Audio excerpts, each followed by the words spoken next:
Hello again, everyone. This is Professor Casey. Welcome back. Today we're discussing the second half of Chapter 4 from David Emory Shi's America: A Narrative History. And this is the initial build-up, really, to the American Revolution.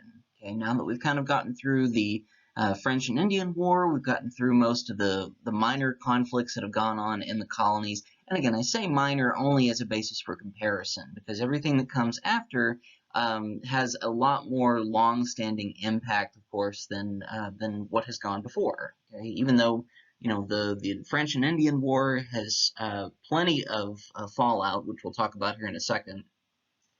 Everything that happens hereafter, again, leads directly into the major conflict that brings America into the world as an independent nation.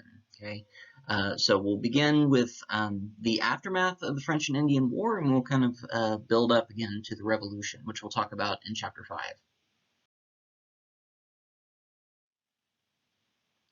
Okay, so as I said, the French and Indian War is an extremely important event as a precursor to the Revolution, in a big way, because this is the Native Americans' reaction to the Treaty of Paris is overwhelmingly negative. Okay, because again, the land in the New World and everything that has been the target of colonial expansion, that has been the target of all these armed conflicts between England and France, has essentially been fought over without any kind of native consent.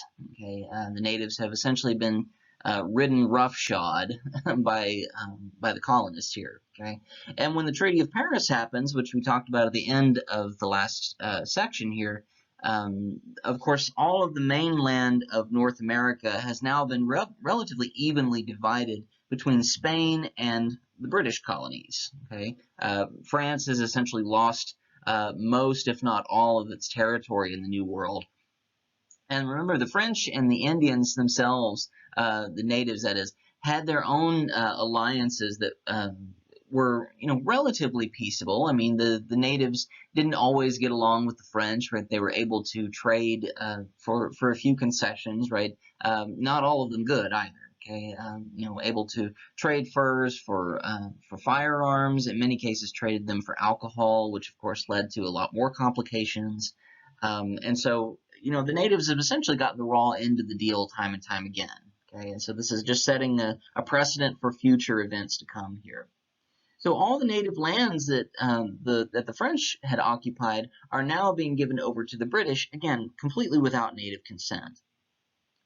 And so by 1763, the same year that the Treaty of Paris actually happens, the Great Lakes and Ohio Valley region becomes completely embroiled all over again in armed conflict, because suddenly the natives are capturing all the forts that the British have occupied. Okay, and these are forts that used to be, by and large, used to be French forts. Okay, in some cases the British have built brand new ones, but suddenly the natives are kind of taking the attitude of get out. Okay. And of course, this becomes more and more violent, because now we have not only soldiers who are being targeted for these acts, but we also have settlers all up and down the frontier, men, women, and children who are suddenly being slaughtered all up and down the settlements in Virginia, in Pennsylvania, and Maryland, right, kind of butting up to the former French territories. Okay. And they're led primarily by an Ottawa chief named Pontiac, who you see here. And Pontiac's whole idea is something that we've seen already before with the Iroquois League, with the Powhatan Confederation, with several other native groups that have banded together to try to basically force the European colonists out of the territory. Okay, and so what Pontiac decides to do is he wants to unite all of the native tribes in the region as a single unit to, again, combat the colonial expansion. Okay. And of course, this leads to several different little, I hesitate to even call them little, massacres that end up occurring as reprisals for what Pontiac and his cohorts decide to do. Okay. And a lot of it ends up taking the form of blind lashing out, right, of racist rhetoric and so forth. Again, nothing new under the sun, unfortunately, even to today. But we have a specific event that occurs, again, the same year that the Treaty of Paris and Pontiac's rebellion begins, and it's called the Paxton Boys Massacre. It takes place in December. And what this entails, it's a group of Scotch-Irish farmers named Paxton boys. Okay, they all come from Paxton family, is what it is. And they all get together in Pennsylvania, and they began to attack all native tribes in the region, specifically one group called the Conestoga Tribe. Okay, and the Conestoga Tribe had a really peaceful relationship with the colonists. Right, they've engaged in trade, they've been present anytime that the colonists have been around and everything, and they seem to have gotten along relatively well. But the Paxton boys simply target them because they're natives. Okay, they don't really distinguish between one tribe and another, and they're basically just looking for a scapegoat here, is what it amounts to. And the Paxton boys are extremely brutal in their tactics here. I mean, you see an artist rendering here of just kind of a more PG-rated version of what actually happened. But not only are people being, bludgeoned here, but men, women, and children are all actually scalped by the Paxton boys. Okay. And a quick side note on scalping here, because this is something that becomes a trope when it comes to the associations with Native American attacks from this period going forward, right? It becomes a stereotype, essentially. And scalping was actually something that was not very widely practiced by Native Americans. This was actually something that was more of a European invention to try to demonize Native Americans, to try to make them look as if they were this barbarous group of people that were, going around and just blindly attacking people, when in reality it was the opposite.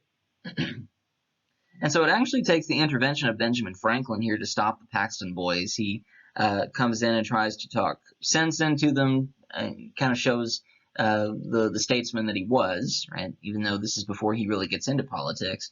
But he manages to tell them, if you're going to continue to do this, right, you're going to incite more native attacks. This is only going to get worse. And besides all that, you're targeting innocent people, right? You're not even, waging war against the individuals who are responsible for this. Okay. So in this particular case, no one is really necessarily on the right side. I mean, Pontiac and his group, of course, are trying to push the colonists out because they've been invading, native lands already for over 100 years. So if anyone is in the right, Pontiac and his group is actually more in the right here. And these types of attacks, this is just a drop in the bucket for all the back and forth little assaults that continue to occur until there's a royal proclamation that is actually handed down this exact same year. Actually, it ends up creating an invisible boundary along the Appalachian Mountain crest. And again, this is something that's already a geographical boundary for the colonists anyway. Most of them are not able to get past this. And so this is supposed to say that anybody who goes past the Appalachian Mountain crest from Canada all the way down to Georgia is violating this law. Okay, so no white settlers are allowed to go west of the Appalachian Mountains here. And again, it's a geographical boundary anyway. Right? There's no path that's been cut through it just yet. Now, the next individual that comes into the mix here that kind of leads us a little bit further down the line toward the Revolution is the English Prime Minister George Grenville. Okay, and Grenville is the one who begins to institute several different laws and acts in the colonies to kind of tighten Britain's grip here. Okay, because remember, the Hanoverian dynasty that has recently taken over in England has up until this point been very, very lax in terms of its laws for the colonies. Okay, George I and George II have instituted this idea of salutary neglect. Okay, this is basically saying we're going to let the colonies do whatever they want. They're more autonomous. We're going to let them be autonomous, right? Why fix something that's not broken? And so when George III comes along, okay, he's the grandson of George II. Remember, he becomes much more of a micromanager here. Okay, he's much more eager to see the colonies pay up, and a lot of that even has to do with the fact that we have not just the French and Indian War taking place in the colonies, but the 7 Years' War taking place elsewhere. Okay, and so when the British have to send soldiers all over the place, they end up taxing, the citizens of England by about 26 times what they had before.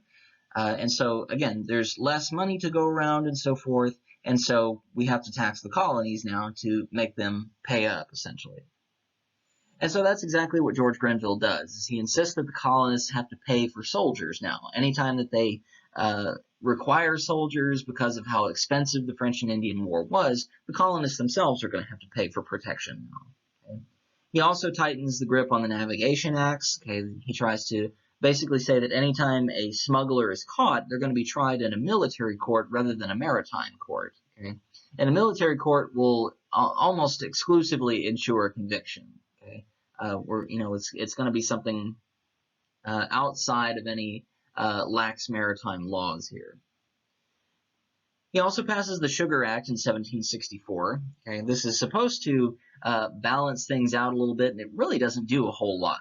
It cuts the molasses tax in half, which is supposed to be good because it helps increase the amount of rum that's being sent abroad. And of course, as we know, rum at this point in time is attached to the African slave trade, okay, with the Portuguese. Okay, we have that triangular trade system where rum is kind of the currency here. Okay? So cuts the molasses tax in half, but it increases all taxes on sugar, on wine, on coffee, and on any spices that come through as well. Okay? So this is, again, supposed to cause rum smuggling to dwindle down a little bit more because now people don't really have much of a reason to, because we have cheaper taxes on it now. Unfortunately, though, it ends up costing about 4 times as much to enforce because people are just doing it more. And so now the colonists are starting to realize that they really don't have a whole lot of consent here when it comes to taxation. Okay, they've enjoyed this sense of autonomy for so long, for the reign of the last 2 kings, and they realize that they don't have any kind of personal representation in the British Parliament. Okay, decisions are being made without their consent. Okay, and so this becomes this rallying cry over time, right? The idea of taxation without representation. We continue to hear this time and time again, spoken all the way throughout the Revolution. Now, another act that happens here is called the Currency Act. Okay, and this says that the colonies are not allowed to print their own money. Okay, and the trick here that makes this even more unreasonable to the colonists is the fact that in order for them to pay for British goods, they have to have British money or British commodities in order to do this. Okay, and again, if they don't have something already and they can't get it, then they can't pay for anything. Okay, so they essentially have to send away to England for English money to be printed in England and then sent to the colonies in order to pay England. Okay, so again, it sounds like a bit of a self-defeating principle. Okay, if they were allowed to print their own money, even if it was British money in the colonies, then it seems like it would be a little bit easier. But again, this is Britain's way of trying to keep a leash on the colonists. And as can be surmised, we have a money shortage in the colonies. Okay, there are a lot of heavy debts being paid overseas to the Dutch, to Spain, to other countries that we're doing trade with, that the English are doing trade with. And so all colonial paper money is now considered to be useless. It's considered illegal. And if individuals in the colonies are caught with it by British authorities, they can be prosecuted. Okay, so this just kind of hobbles the colonists in a very severe way here. The Quartering Act is one of the most unpopular ones because this basically says that if there are British soldiers anywhere in the colonies, then the colonists themselves are required to house and feed these soldiers at their own expense, and they don't have a say in it. So if a soldier wants to, knock at the door of a random colonist's house and say, I need a place to stay, I need food, and all this kind of stuff, then the colonists cannot legally say no. Okay? They have to provide the soldier with these kinds of things, again, or be prosecuted. And then the final one here is the Stamp Act, and this is just kind of adding insult to injury. It's very similar to the Currency Act. This says that the colonists have to purchase official stamped paper from England, okay, with this watermark on it, essentially, in order for any official documentation to be recognized by England. Okay? So if the colonists want to pass new laws, if they want to gain recognition for something, if they want to have their grievances heard by Parliament or anything like that, then they actually have to purchase the official paper to do this on, right? And it has to have, all this fancy stationery and stuff, and it's not cheap either. They have to pay through the nose for it, essentially, here, and they have to do it with the British currency. Again, they have to send away for the money in order to send away for the paper in order to send their grievances in. So again, this is just compiling mounds and mounds of red tape here is what it amounts to. And again, it seems very insulting, right? It seems like the colonists have to wade through all this in order to have their grievances heard, and even then, 90% of the time, they're told no on these types of things. And so now we have two different camps that essentially emerge here in the colonies. Again, before the revolution takes place. This is the beginnings of the stirrings of it here. Okay? And the two camps are the Whigs and the Tories. Okay? You may have heard both of these terms before. The Whigs are supposed to be the ones who protest England. Okay? They're the ones who are saying that all of Grenville's policies, the Stamp Act and the Currency Act, Quartering Act and all that, they're all, insulting to the colonies, right? They're, we're being taxed without representation. We're not, being consulted on any of these types of things. Suddenly we're being brought to heel and we don't understand why. And the Tories are the ones who are, unquestionably loyal to England, right? They're saying whatever England says goes. We'll follow, we'll toe the party line. We'll follow whatever the king wants. Okay? And the term Tories is still something that is used in modern-day parlance in England, okay, for individuals who are the more conservative party, the ones who don't really question what the Crown does, what Parliament does, what the Prime Minister does.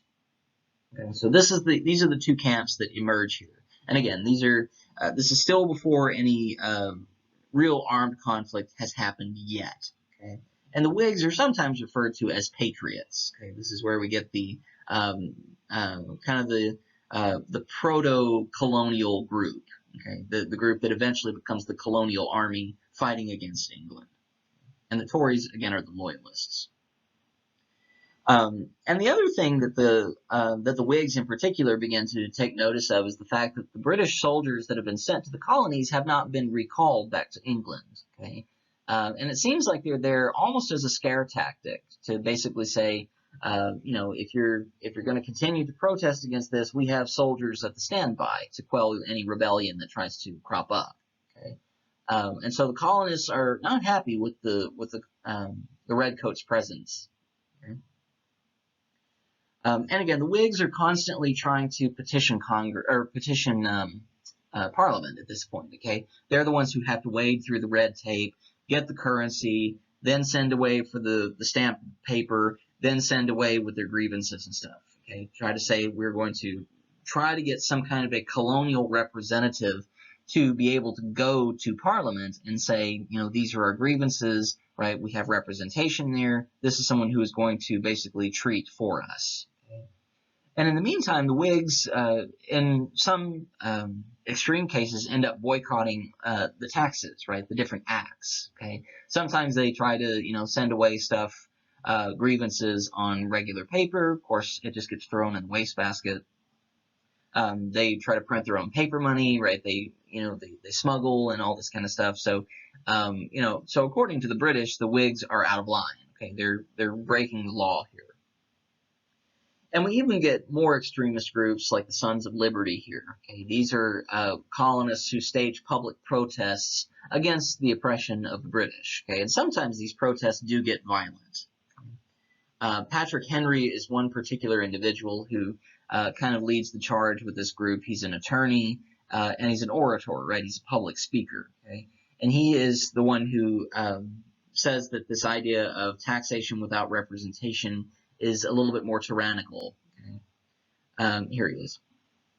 And so from the 1760s into the 1770s, right, once we get all the way up into the decade where the revolution actually begins, the colonists and the Whigs in particular begin to boycott a lot of the British goods that are coming to the colonies because they say, you know what, if you're not going to listen to us, then we are not going to spend any money on any of the goods you have, right? We're going to cause your markets to become strangled. Okay? We're not going to engage in trade with you. Okay, and they basically say that this is their way of saying that England is depending so much on the colonies for a lifeline for money. Okay, so if they cut off trade with England, then England is going to have to do something out of desperation, right? It's going to essentially cause a depression in England. And we even have other groups like the Daughters of Liberty. Okay, this is supposed to be the female contingency of the Sons of Liberty. This is a group who actually begins to boycott their own British goods that they use on a regular basis. So any kind of cloth that is used to make clothing, tea and stuff like that, they begin to boycott these types of things. They begin to harvest their own local flowers and herbs to make homegrown tea, which they refer to as Liberty tea. And they begin to make homespun fabric, right, out of yarn and wool there in the colonies. Okay, so the colonial groups are trying to basically say that we can be self-sufficient here. We don't have to rely on England. Okay? And again, this is just another stirring of the idea that we can be independent, and we have been for a very long time. And as a direct result, British imports end up falling by as much as 40%. Because the colonists, for the most part, are engaging in this, okay? There are still, and this is not a universal thing either. I mean, the percentage here speaks to that. There's still, 60% of the colonists who are loyal to England. They still believe that the British know what they're doing. They believe that the king knows what he's doing. And they believe that they are still considered to be subjects to the English crown here. But again, there's a growing number of people who are not satisfied with this, as you can see.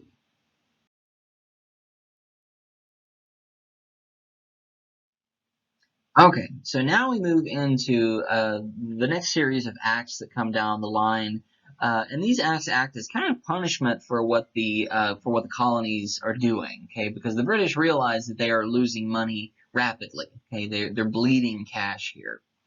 The image that you see here in the background was a political cartoon that was drawn up around this same time. And as you can see, it's very brutal in terms of what message it's trying to convey here. Okay, this woman that you see in the center of the picture is supposed to represent the colonies. Okay, this is supposed to be kind of a precursor, so to speak, to Lady Liberty. Okay, and this is still way before the image of the Statue of Liberty or anything like that was ever adopted in America, and even still before the precursor Columbia was ever adopted. Okay, so this is kind of a proto Lady Liberty figure, and as you can tell, she's actually dressed a little bit more like a native. Okay, she's wearing kind of this toga, feathers in her hair, it looks like, and as you can tell, all around her, she has British men who are supposed to represent the British Parliament here, who are essentially, for lack of a better term, raping her.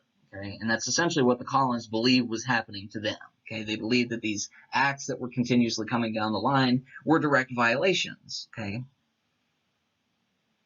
So 1765, we have a group called the Stamp Act Congress, and this is essentially just a group of colonists who are protesting the Stamp Act. They say, this is ridiculous, okay? You're causing us to have to send away for official paper and all this kind of stuff and spend more money when there's no need to. Okay?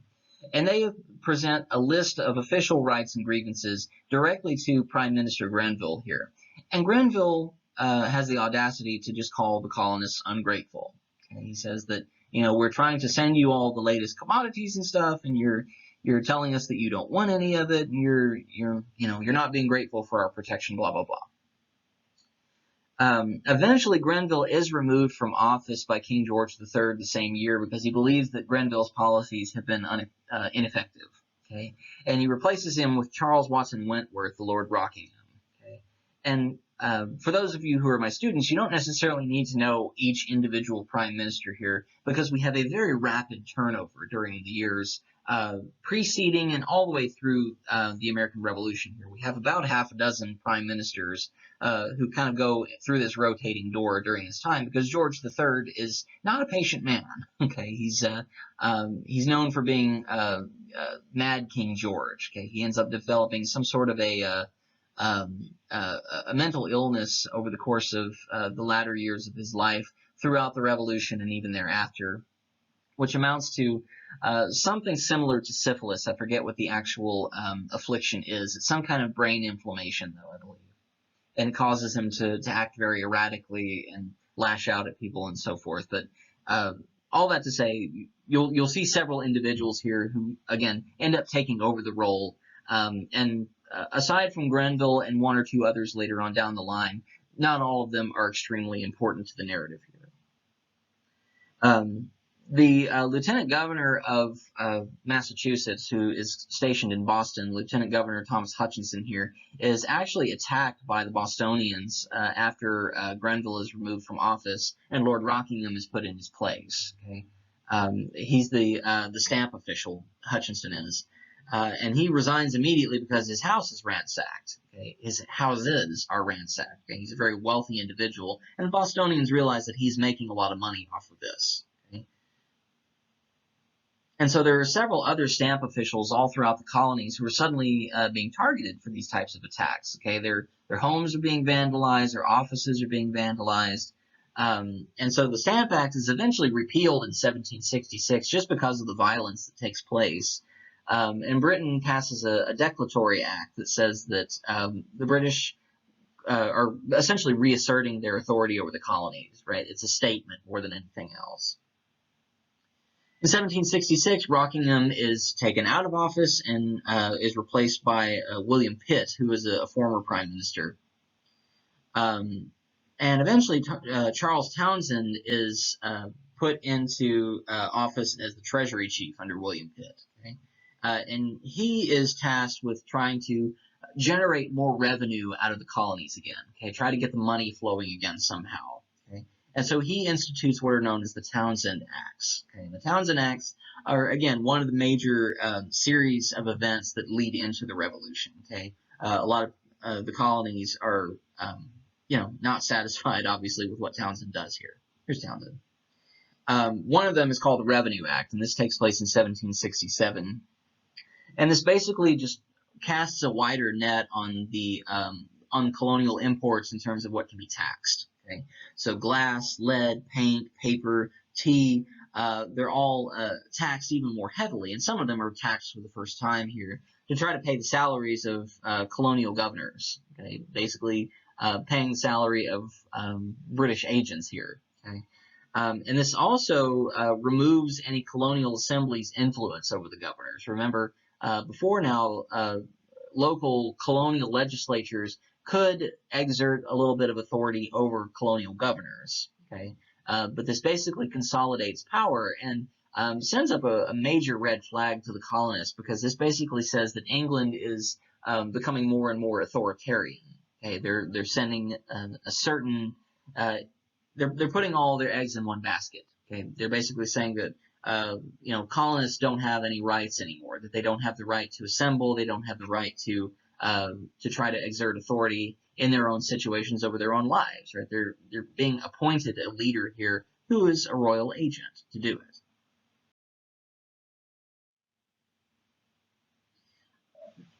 Now we have the entrance of Samuel Adams here. Okay, he's the clerk of the Massachusetts House of Representatives, and he is the one who begins to really foment the idea of rebellion in the colonies, an armed rebellion.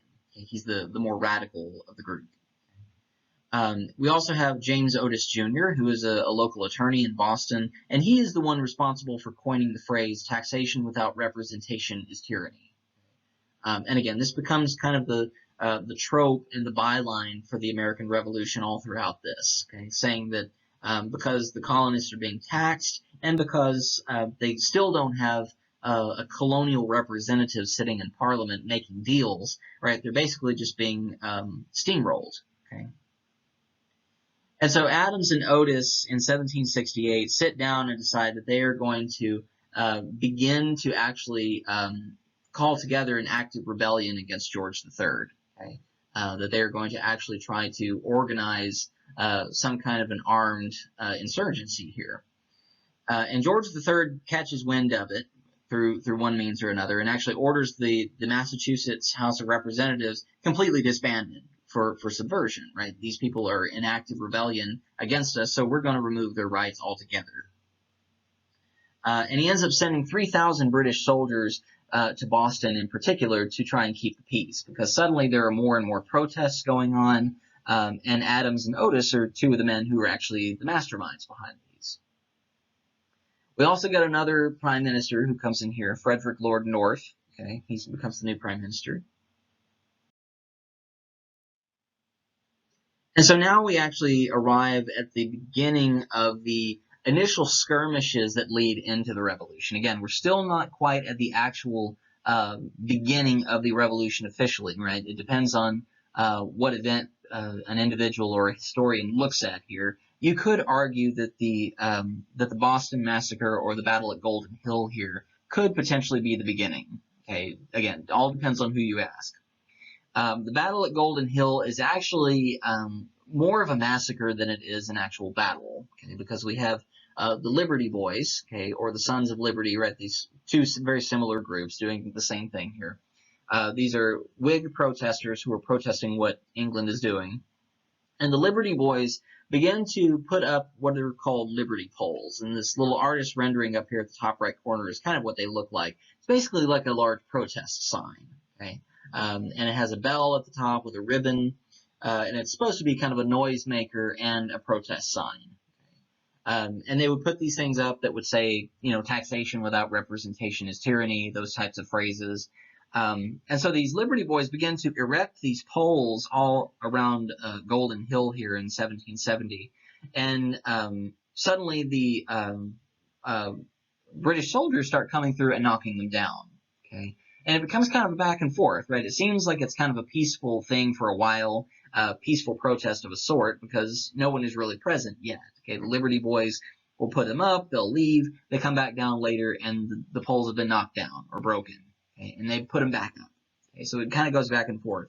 And eventually the British soldiers are waiting for the Liberty Boys to come back. Okay, and when the Liberty Boys try to put the poles back up, the British soldiers attack the crowd with bayonets. Okay, and so a lot of the Whig patriots here are not really armed in this case. Okay, they're still engaging in peaceful protests from what we know. Now, the Boston Massacre, again, is another instance where we consider this to be a massacre because the colonists themselves are not actually armed with any weapons officially here. This is actually something that is relatively, again, relatively peaceful here initially, okay? And it actually doesn't begin as an official organized protest, okay? It's a group of colonists who start taunting a British guard with icicles. Okay, this is still in March of 1770 in Boston, right? There's still snow on the ground. There's icicles hanging from the roofs, and so you got guys running up, acting silly, like on guard, poking at the guards and so forth. And suddenly this guard calls in for reinforcements, and they all show up with rifles and begin shooting. Okay, so again, and this could be played down in certain ways in the official records. Okay, it could be that that the colonists were actually being more violent here. Could be that the British were actually just overreacting. Okay, but either way, the British soldiers actually do begin firing on the crowd. They kill 5 people and they end up wounding 8 more. Okay, and the first man who was actually killed in the midst of all this is a man named Crispus Attucks, who you see here. He was actually a former slave who had been freed already and is considered the first American killed. Some people consider him to be the first killed in the cause of the Revolution. Okay? So the Battle of Golden Hill, no one is actually killed, but the Boston Massacre, Crispus Attucks is allegedly the first man who's killed. And whether Attucks himself was actually involved in this protest or not is a portion of debate that people get into. In many cases, people portray him as being simply an innocent bystander. Okay, he was just caught in the crossfire, so to speak. But either way, he is the first man killed, unfortunately, in the midst of all this. And symbolic in many ways to many modern Americans that it was actually a black man who was killed. Okay, the first man killed in the midst of all this. In April of 1770, the very next month, Parliament repeals the Townsend Acts except for the tea tax. Okay, it says that this is, kind of their way of offering peace, so to speak, to the colonists. Okay, because the colonists themselves are visibly angry over what's happened here. Okay, people have actually been killed now for seemingly a peaceful protest. Okay, for basically just kind of ragging on the soldiers and so forth.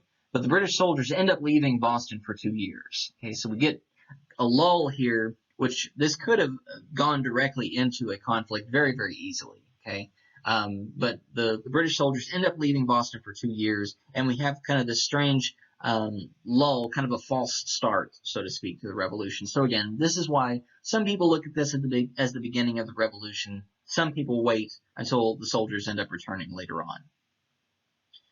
Now, 2 years later is something that is known as the Gaspe Incident. Okay, and this is a British ship called HMS Gas Bay, and it ends up running aground near Warwick, Rhode Island, in the midst of a storm. Here, it actually hits I believe it hits a reef or something along those lines. And the sailors aboard the ship actually end up taking little dinghies to the shore and begin seizing livestock from local farmers for food. Okay, because they've lost some of their supplies on board. And the colonists have a very long memory at this point. Okay, this is not in Massachusetts even. This is further down in Rhode Island. But the colonists actually are so furious with the British doing this, with them thinking that they have the right to do this, that they actually board the ship, burn what's left of it, and shoot the captain and kill him. Okay, so now we actually have the colonists fighting back and actually killing a British official for the first time. And so now Samuel Adams realizes that we've kind of hit the point of no return here. Okay, we've returned fire, so to speak. And so he forms what is called the Committee of Correspondence to issue another statement of rights and grievances to England, and basically to say, you know, these are our reasons for shooting this guy. Okay. And of course, the next thing that occurs is something that is extremely infamous in the history of America here, and it's the Boston Tea Party. The precursor to this happens in 1773, the year after the Gaspe Incident. And this is the Tea Act of 1773.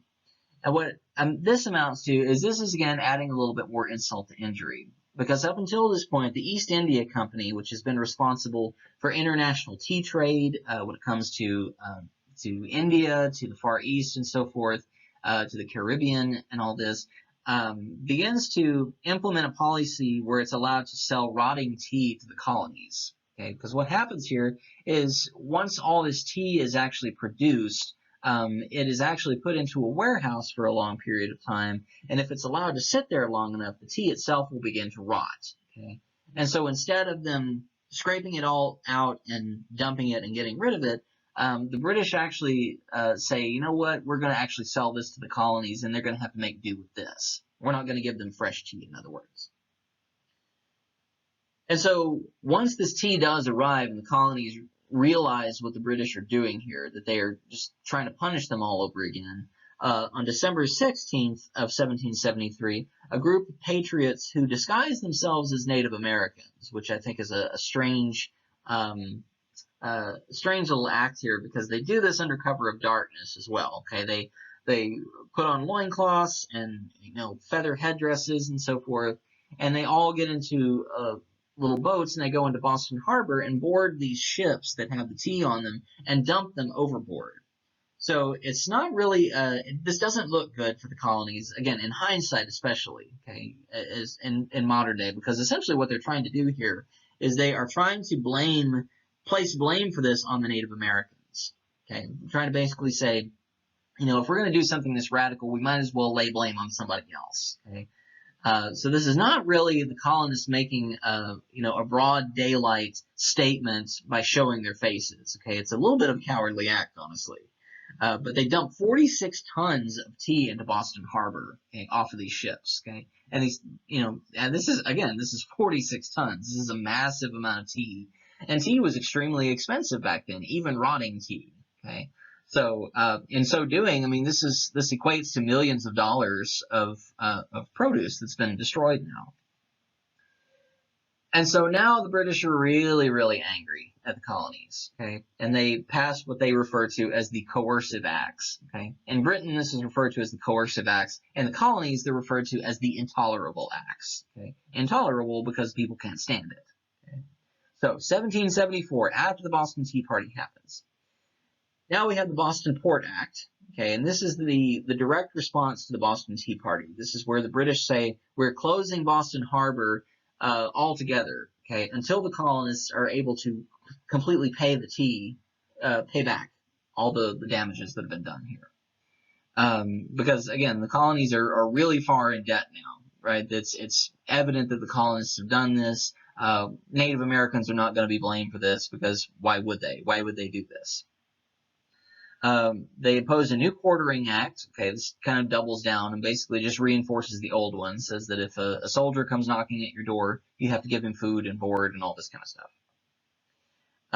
The Impartial Administration of Justice Act, again, sends more individuals to the colonies who are micromanagers. Okay, says that if there is a colonial governor or a colonial or a royal representative who has lax policies, then they're going to be recalled to England and they're going to stand trial.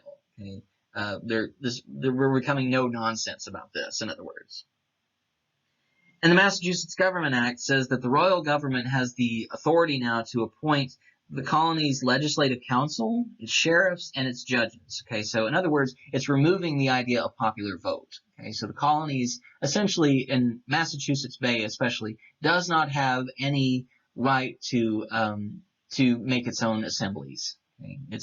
That right has been removed. We're going to appoint individuals now, and typically it's loyalists, right? Individuals who are loyal to the British Crown and who will do whatever England says. Okay, so Boston and the Massachusetts Bay Colony are being directly targeted for this. And again, this extends to the idea that there are not going to be any town meetings allowed, okay, without the consent of the royal governor. And suddenly, British soldiers begin to return to Boston. Okay, and now that we're in 1774, we're on the eve of the Revolution. Okay, this is the pieces are beginning to move into place here. In May of 1774, the Virginia Assembly is suddenly dissolved by the Massachusetts governor.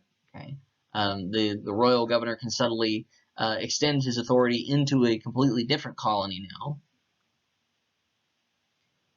And by August of 1774, the colonists are becoming much more streamlined in what they want to do. Okay, they have their mind made up. Okay, they begin to take control of local governments by force. They begin to stockpile guns and ammunition, and they destroy all tea that's been given to them by the British. Okay, any tea that's been purchased, British goods are constantly destroyed. Okay, this protest is about to become an armed protest now.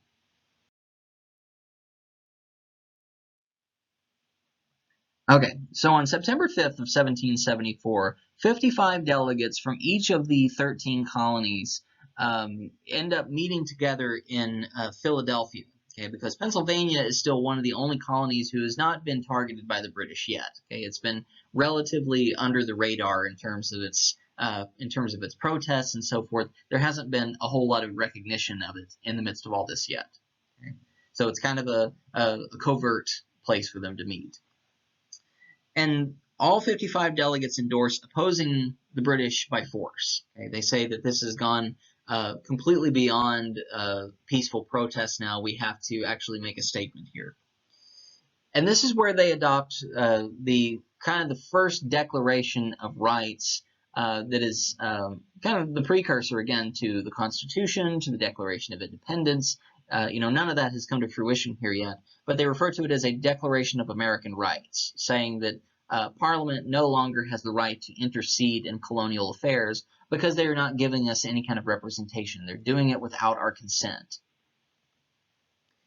And they say that all colonists have the right to peace, liberty, and security. Okay, they're trying to make this as basic as they possibly can. And the Continental Association of 1774 ends up being established here, and the colonies sign an oath to boycott all British goods. Okay, so they say that anybody who, anytime these goods come over, we're going to either destroy them or simply ignore them altogether. We're not going to buy them either way. Okay, and again, not everybody cooperates with this. Again, there's still a large loyalist constituency in the colonies that is still continuing to do this. And again, most of them are wealthy families who are loyal to the British Crown. Okay, they've gotten their money from England somehow. Okay? But most of the working class and most of the middle class, and again, most of the colonial legislative assembly members are Whigs here.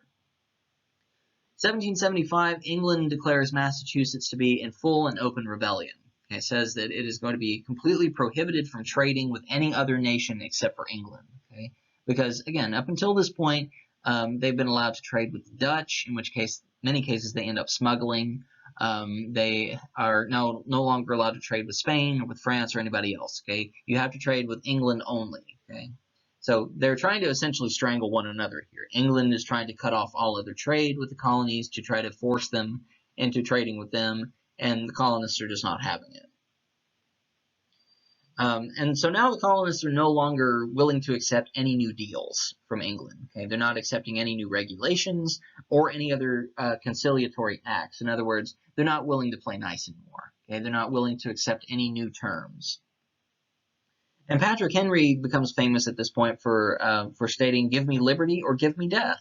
Okay, he says, "I'm fed up with these people. I'm fed up with what they're doing, all the laws that they're enacting here. We need relief here."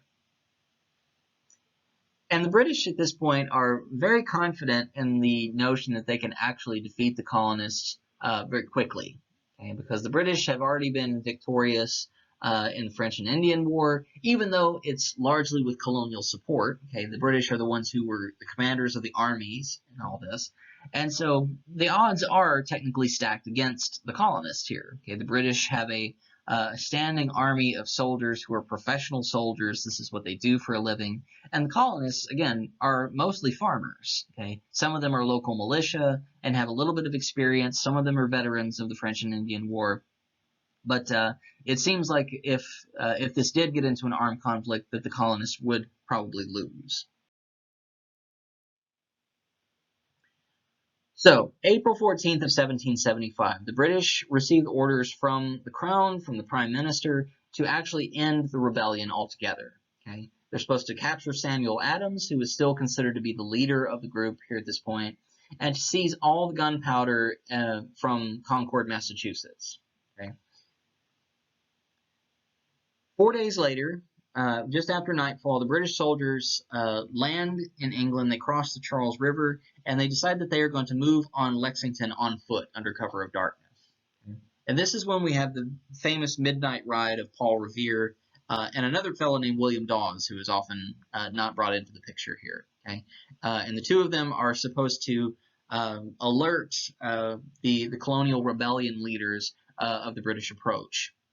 And the way that they do this is they ride through the towns, basically shouting, "The redcoats are coming." Okay? Originally, people believed that they were shouting, "The British are coming," but many of the colonists actually believed themselves to still be British. Okay? So calling them redcoats distinguishes the British Army from the colonists.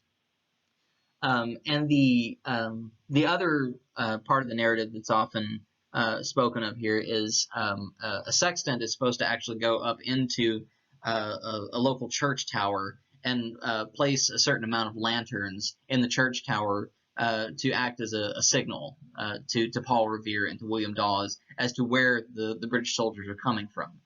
One lantern if they're coming on foot by land, and two if they're coming by sea or coming through the river. Okay, so obviously they're coming on foot. One lantern in, off they go. The very next day, of course, once the British actually do arrive at Concord, the colonists are waiting for them. Okay, Captain John Parker, who you see in an artist rendering here, arrives with 70 Minutemen. Okay? Minutemen are supposed to be men who are ready to fight at a minute's notice. Okay? So 70 Minutemen greet 238 redcoats standing there holding their rifles. Okay? It's supposed to be a silent protest. It's armed, of course. And the trick here is we don't know who fired the first shot. Okay, it's as far as we know, it's still a mystery. Okay, it could be the British did it. It could be the colonists did it. We really just don't know. But in the midst of all this, 8 people are killed and 10 people are wounded here. Okay. And this is called the shot heard round the world, right? This is the opening shot to the American Revolution. So now we can officially say that the revolution has begun at Lexington and Concord. Colonists end up ambushing the redcoats several times throughout the day outside of Concord after the military supplies are destroyed. Okay, so the British are there to actually seize all the gunpowder and ammunition, and all of it gets destroyed in the process.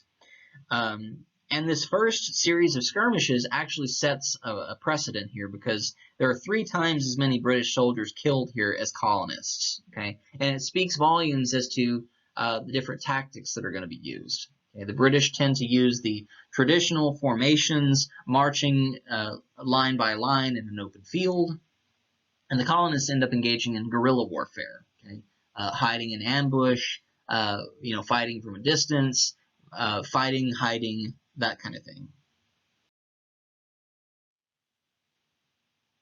Now, June 15th of 1775, George Washington is recalled, and he is elected unanimously to lead a Continental Army. Okay, and so by this point, Washington is a little bit more of a seasoned soldier. Okay, we're already a few years past the American Revolution, or past the French and Indian War now, so Washington is probably in his 40s. And he leads the forces at the Battle of Bunker Hill, okay, which happens 2 days later, okay, only 2 days after he's put into office here. And there's over 1,000 British casualties of this, more than twice what the colonies end up losing. Okay, so again, similar trend that we start to see here. Okay, the first, few skirmishes and battles that occur here, it seems like the colonists are actually going to gain the upper hand. And around Boston, we enter into a 9-month stalemate where we basically have a similar trend occurring. Okay, the British continually try to get in. The colonists constantly ambush them, and in many cases, the colonists end up with fewer losses than the British do. And so by July of 1775, the very next month, colonists try to send what they refer to as an olive branch petition to George III, saying, look, we realize that you're not able to get in. We are willing to call the whole thing off if you're willing to play nice too. Okay, but George III at this point has his mind made up. He's furious, and he wants to see this. Wants to see the colonists brought to heel. And again, there's very few colonists who are actually eager to be completely independent from England at this point. They believe that the British are still have the colonists' best interests at heart. Right? If it weren't for the British, if it weren't for the crown, we wouldn't have colonies and all this kind of thing. So people are constantly making up excuses for the colonists not to get into an armed conflict here. Okay, and again, most of these individuals are the wealthier individuals who have made their fortune because of the English crown. Okay, so they feel like they owe them something. And the colonists are becoming more and more resolved in terms of how much fight they're going to put into this. Okay, they end up capturing Crown Point, Fort Ticonderoga in May of 1775. And again, it seems like the colonies are becoming more and more poised to defend themselves in a much more pronounced way than the British might have realized. Now, one of the individuals who is also very influential in terms of the rhetoric of the colonist resolve here is Thomas Paine. Okay, and he is the author of a book called Common Sense. Okay, it's a pamphlet that says that independence is an inevitable process. Okay, it's something that is given all the stuff that occurred in the colonies, given this type of situation the world over. A situation like this is ultimately going to lead to the people who are oppressed being given independence or gaining it for themselves. So by June of 1776, now we're on the eve of the Declaration here, colonies who are members of the Continental Congress began to declare themselves independent states from England. Okay, so we now have kind of a chain reaction here, a domino effect, so to speak, where each one of the colonies says, you know what, we decide that we are going to be independent from England. Their neighbor decides to do the same, and it just continues. On July 2nd, right, we have an actual resolution passed that all the colonies are in agreement that they want to be independent. And again, there are still individuals living in these colonies, these independent states now, who say that they don't want this. Okay, so it's not an overwhelming thing where it's unanimous or anything. Okay, there are still plenty of people who do not want this. And of course, as we know, on July 4th, the Continental Congress adopts the Declaration of Independence. Okay. Declaration of Independence is authored by attorney Thomas Jefferson and is edited by Benjamin Franklin and Massachusetts delegate John Adams. Okay. One funny bit of trivia here is the other colonists and the other representatives here, Jefferson and Adams in particular, were not willing to allow Benjamin Franklin to have any kind of authorship of the Declaration of Independence because they were afraid he was going to put a joke into it. Okay, as we've seen with some of his humor and so forth, Franklin was a very lighthearted individual when it came to these kinds of affairs, and they realized that this is going to be something that is really, really serious, and they need to put their best foot forward, so to speak. So anyway, Jefferson and John Adams, both of whom eventually become American presidents, as we know, have their hand in this. And of course, some of the statements that come from it are ones that are, immortalized in American history, right? All men are created equal and independent, possess unalienable rights to life, liberty, and the pursuit of happiness.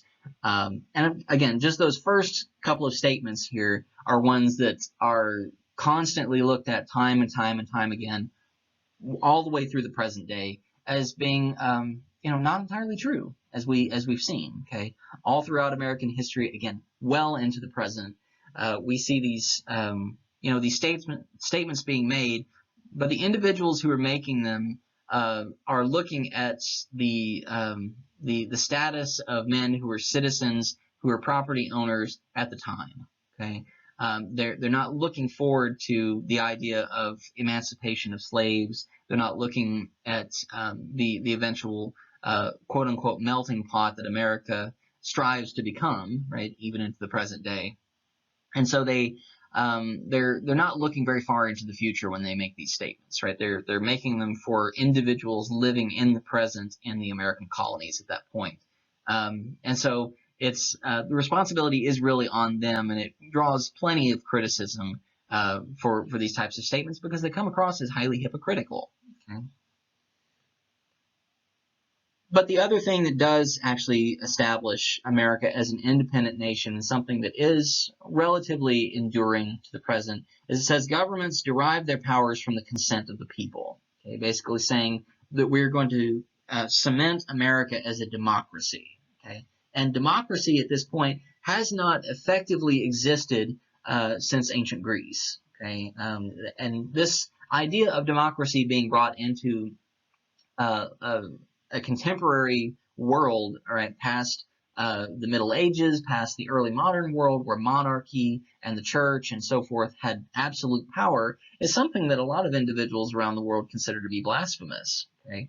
Because the whole idea of having a divine right to rule was something that was adopted as official policy for centuries. Okay, that we're going to have one God, one king, and that's how it's always going to be. And so for people to say, no, we're actually going to have the consent of the people, we're going to allow them to make the decisions here, again, it comes across as challenging the status quo, and it comes directly out of Enlightenment era ideologies. And it also says that the people are entitled to either alter or abolish existing governments when rulers are in violation of these rights. Okay? And again, this also comes across as potentially blasphemous to some people. Okay? It says that, if you, to challenge someone who believes that they are divinely appointed is to basically challenge God. Okay? And individuals like Thomas Jefferson are constantly attacked throughout from this period going forward as blasphemers. Occasionally people have attacked Jefferson as being an atheist during this time period, right? And the charge of being an atheist during this period was a very serious one, right? It was equivalent of being accused of witchcraft, right, essentially, in the previous century. So being leveled with these types of accusations, again, not great for their reputation, but for the precedent that it sets, again, it's invaluable. So, as we've already seen, and as we'll continue to see here, the concept of freedom is something that is not brought to full fruition, obviously, from this point in time all the way into the present. Okay, we still have constant issues in America with these ideas. Okay? And slavery in particular was already becoming an issue during this point in time, and it hadn't been in the Americas extremely long by comparison. Okay, for as long as it did last, it has only been in the Americas now in a growing sense for probably about the last maybe 75 years, maybe 100 years. Okay, and that is a long period of time. Make no mistake. I'm not trying to marginalize that at all. But again, for as long as it does last after this, okay, for the better part of 200 more years, it could have been ended at this point. Okay. Thomas Jefferson in particular tries to criticize George III for perpetuating the slave trade, but ironically, Jefferson himself actually was a slave owner, okay? A very notorious one, in fact. And it's ironic because England is actually the one that ends up abolishing the slave trade before America does. Okay, almost about 30 or 40 years before America does, in fact. And the entire reason why slavery is allowed to endure is because of the geographic importance of the South and the agricultural aspect of it. Okay, individuals in the South again relied on an agrarian society to be able to export goods to England and to other countries. And so for slavery to be a major part of that, right, you had to have individuals to work the fields and these types of things. And of course, the colonists are not willing to do that themselves. Okay? They're not willing to rely on their own laurels. They're willing to actually allow slaves to do it for them. And again, most of the Southerners are now beginning to settle into a much wealthier way of life. Again, individuals who are property owners, plantation owners at this point, are making tons and tons of money. Okay, and so they're relying on slaves to do just about everything for them. And as we see going all the way into the Civil War, once slavery is excised from the South, it leaves a major gap in people's ability to really take care of themselves. I mean, it's a kind of a pitiful situation here where individuals in many cases can't even get dressed by themselves in the morning without the assistance of slaves, can't cook their own food, can't perform day-to-day tasks because they rely on slaves to do everything for them. Okay? And so Southerners who began to wield so much economic authority in the country at this point by virtue of their exports are the ones who have it stricken from consideration. Okay, again, many individuals living in the northern colonies don't engage in this. Okay, don't engage in the slave trade, don't engage in owning slaves, using slaves. Again, it's not a complete abolishment in the North just yet. There are still plenty of northern cities where slaves are used to operate blacksmiths, to blacksmith facilities, to work manual labor on the docks and so forth. So it has not gone away in the North. I don't want to give that impression yet. But it gradually begins to dwindle from this point going forward in the North. Okay? In the South, though, it grows disproportionately. When it comes to colonists who are actually advocates of complete abolition and complete equality among not only people of different races and ethnicities, but also of different genders, James Otis is really one of the only individuals we know of. Okay? He's very much ahead of his time here, especially when it comes to gender equality, because first wave feminism doesn't actually begin to occur until probably about another 25 or 30 years after this point. Okay? So he's relatively ahead of his time for that. And again, complete freedom for all people, okay, for all ethnicities here is something that he is, again, very much ahead of his time for. Very few people were advocates of this. And Jefferson and Washington, both of whom, again, are considered to be, some of the most major founding fathers, involved directly in all of this, again, faces on Mount Rushmore, the whole shebang. They are slave owners, okay, and they engage in this sense of cognitive dissonance, even though they are constantly preaching these ideas of liberty, of equality, and so forth. They must still feel a tang of guilt every now and then, a pang of it, before they have to go home and see slaves, right? After they've been preaching this all day long, if they go home and they realize that, this is something that is going on, and yet they are still involved in it. Okay, they have the opportunity to, to free their own slaves, and Washington actually does have most of his slaves freed upon his death. He includes a few in a will to his wife, and after she dies, only a handful remain who were actually sold to other families by virtue of some really weird fine print in some of the contracts. Washington, the myth surrounding his teeth as being wooden, this is another point of contingency here, is actually false when it comes to that. He is actually, most of his teeth were made either from ivory or in some cases were actually taken from the mouths of slaves who had good teeth. Okay? So again, not really not a ringing endorsement in that regard either. When it comes to Thomas Jefferson, his record is potentially even more damaging here, because Jefferson actually was known for fathering multiple children with his slaves, and in particular with a 14-year-old girl named Sally Hemings. Okay, to put it in perspective, Jefferson was about 45 when he had this affair with her, okay, and was married. Okay? So by modern standards, of course, this makes him a pedophile. Okay. Again, not exactly a ringing endorsement for one of our founding fathers here. But Jefferson, we know that he fathered between 4 and 6, and as many as potentially 8. Many of these children actually died in childbirth because of the conditions and so forth. And Sally Hemings actually grew up and was able to actually watch her family be freed. Her children were actually emancipated by Jefferson. She actually lived in bondage under Jefferson for the rest of his life anyway. And she actually was able to live long enough to see her grandchildren. And there are scholars and historians who argue that the reason there is a large number of African American families today with the surname Jefferson, they can trace their ancestry back to this particular point. Another individual who has quite often been whitewashed over here is an individual named Phyllis Wheatley. She was actually the very first published African American writer in America. Okay? She openly criticized the hypocrisy of all white slave owners who were trying to campaign for their own freedom and at the same time not willing to extend it to individuals they claim to own. Okay?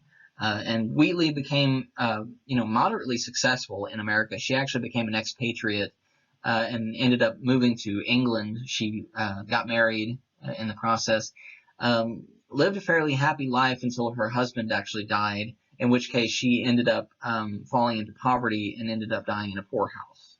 So she had a very tragic end to a very tragic life. Again, began as a slave herself, if I'm not mistaken, and was eventually emancipated.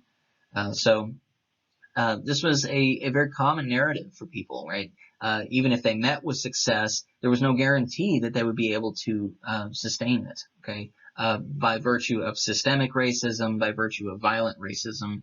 And in England, again, the slave laws were beginning to relax gradually to the point where slavery was kind of on its way out the door already a little bit here. And England was actually the group that offered more freedom to individuals willing to sign up and fight against the colonists during the Revolution.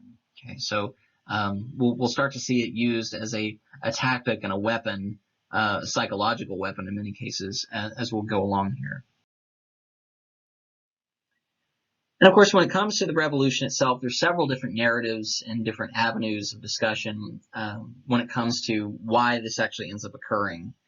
Most popular explanations are, of course, some sort of regulation of colonial trade, okay, that the British are trying to basically keep a firm hand on what the colonists are doing with that to try to get rid of smuggling.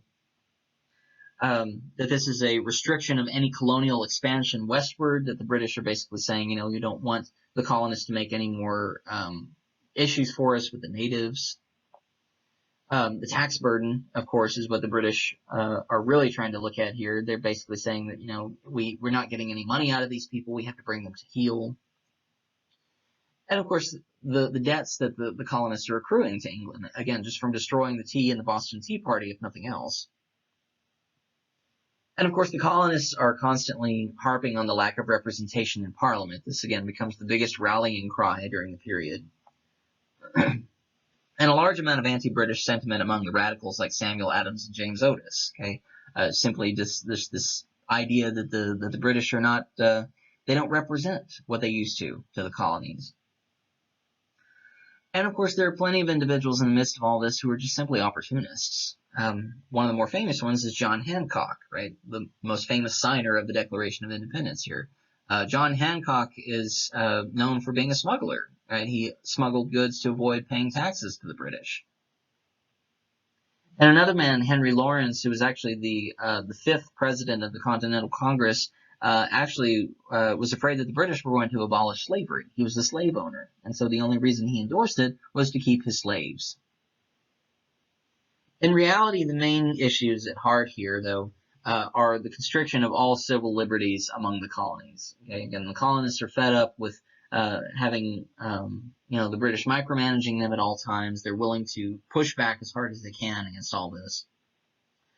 Again, the writings of philosophers like Thomas Paine and Thomas Jefferson, for all the cognitive dissonance that gets put into it, and simply a desire for self-governance. Again, the period during the reigns of George I and George II in many ways set a precedent for the colonies that ended up being very climactic, right? There was a point of no return here for them. They weren't willing to go back and allow themselves to be governed by laws that they didn't agree with.